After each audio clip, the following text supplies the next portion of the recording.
దేవుని స్తోత్రం. చాలా మంది కళలు కట్టుకుంటారు, ఉద్యోగాలు చేస్తూ ఉంటారు. అదే నాకు సొంత గృహం కట్టుకోవాలి అని చాలా మంది.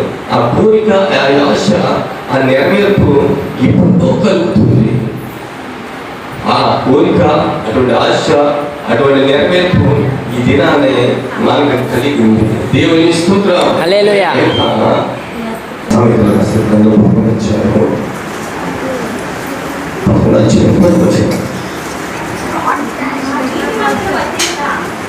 నీతిమంతులు వర్ధిల్లుట పట్టణములు సంతోషకరము. భక్తిహీనులు నశించినప్పుడు ఉత్సాహాన్ని పుట్టించను. దేవుని స్తోత్రం. హల్లెలూయా. చూడండి, నీతిమంతులు వర్ధిల్లుట పట్టణానికి, గ్రామానికి, కుటుంబానికి, మనం నివసిస్తున్న స్థానానికి కానీ ఏమైనా సంతోషమును వర్ధిల్లుతూ ఉండాలి. ఎప్పుడు వర్ధిల్లుతుంది ఆ కుటుంబం? ఎప్పుడు ఆ కుటుంబం దీవించబడుతుంది? ఎప్పుడు ఆ కుటుంబము అభివృద్ధి అనే మార్గంలో నడుస్తుందంటే నీతిమంతులుగా ఉన్నప్పుడు. నీతిమంతుల గుడారంలో రక్షణ సునామములు వినపడుతున్నాయి.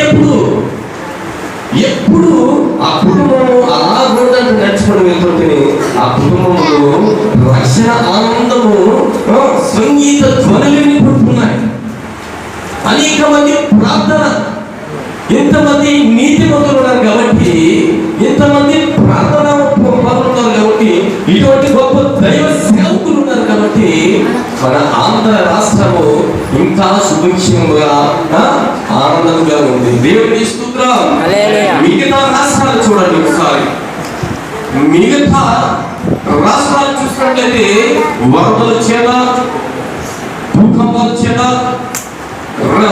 రకరకాల విపత్తుల చేత తల్లడిల్లిపోయి నాశనమైపోతున్నారు చాలా దగ్గరని. కారణము ఆంధ్రప్రదేశ్ యొక్క సుభిక్షంగా, ఆనందంగా, సంతోషంగా ఉండడం గల కారణం అంటే ఇదిగో ఇటువంటి గొప్ప దైవ సేవకుల యొక్క ప్రార్థన పనులు ఉన్నారు కాబట్టి ఏ హానిను, ఏ అపాయము తగలకుండా దేవుడు ఆయన రెక్కల చోటున భద్రపరుస్తున్నాడు. దేవుని స్తోత్రం. హల్లెలూయా. ఇటువంటి ఈ దైవజనుల కొరకు మనం ఏం చేయాలంట? ప్రార్థన చేయాలి. వారు సేవ కొరకు ప్రార్థన చేయాలి. వారి సంఘాల కొరకు ప్రార్థన చేయాలి. అయ్యా, ఆ దైవజనుడికి మంచి ఆరోగ్యం తెచ్చి, ఆయుష్ను దయచే, ఇంకా ఆ సేవకుడు ద్వారా, ఆ సంఘము ద్వారా అనేక మంది నశించిపోతున్న అన్య జనాంగము మార్చబడాలి, అన్యులు మార్చబడాలి. అనేక మంది ఈ లోకంలో ఎవరి ప్రాయబలంలోనే ఎవరి బిడ్డలు నశించిపోతున్నారు. వారి కొరకు సేవకులైన మీరు, సేవకులమైన మేము ఏ చేయాలంట? దివారాత్రులు ప్రార్థిస్తున్నారు కనుక ఇదిగో ఈ ఆంధ్ర రాష్ట్రానికి ఏ ముప్పు వాటి లేకుండా ఉంది. ఎందుకంటే ఆంధ్ర రాష్ట్రంలో ఏ మూలకు వెళ్ళినా, ఏ గ్రామానికి వెళ్ళినా, ఏ సంఘకి వెళ్ళినా సేవకులు చూడండి మంచి మంచి పేర్లతో ఉంటారు సంఘం. అటువంటి గొప్ప పురాతన పట్టుకున్నారు కనుక నీతిమంతుల వర్ధిల్లుట పట్టణానికి ఆశీర్వాదం. ఈరోజు నీతిమంతులు, అభిషిక్తులు మన మధ్య ఉన్నారు కనుక మనకి ఏంటంటే ఆశీర్వాదకరం. చాలా ధన్యులు మనం. ఈ రాత్రి కార్యక్రమంలో ఈ తరుణం చూడలేక అనేక మంది ఉన్నారు. ఈ తరుణము చూడకుండా ఈ సమయాన్ని దేవుడితో గడపకుండా అనేకమైన లోక సంబంధమైన కార్యాల కొరకు తిరుగుతున్నారు. కానీ వచ్చిన వారు మొత్తం ఎవరిట? అందరూ ధన్యులే.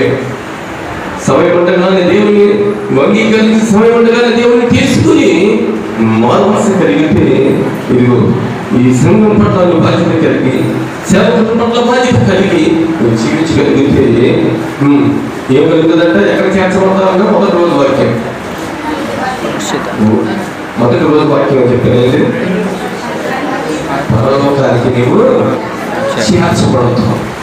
కనుక నీతి మందుల కొరకు ప్రార్థన చేయండి, సేవకుల కొరకు సంఘాల కొరకు ప్రార్థన చేయండి, సంఘం కొరకు ప్రార్థన చేయండి. ఈ రోజు వచ్చిన దైవజనుల కొరకు కూడా మీ ప్రార్థన అనుదయం ప్రార్థన చేయండి.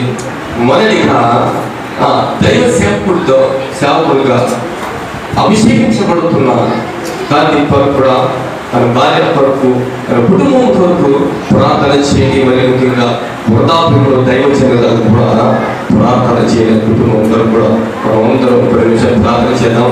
ఈ సమయం ఇచ్చిన దైవజనులకి అభిషేక్తులు మనం చూపించాలి కదా, ప్రతి ఒక్కరు కూడా తెలియజేస్తారు.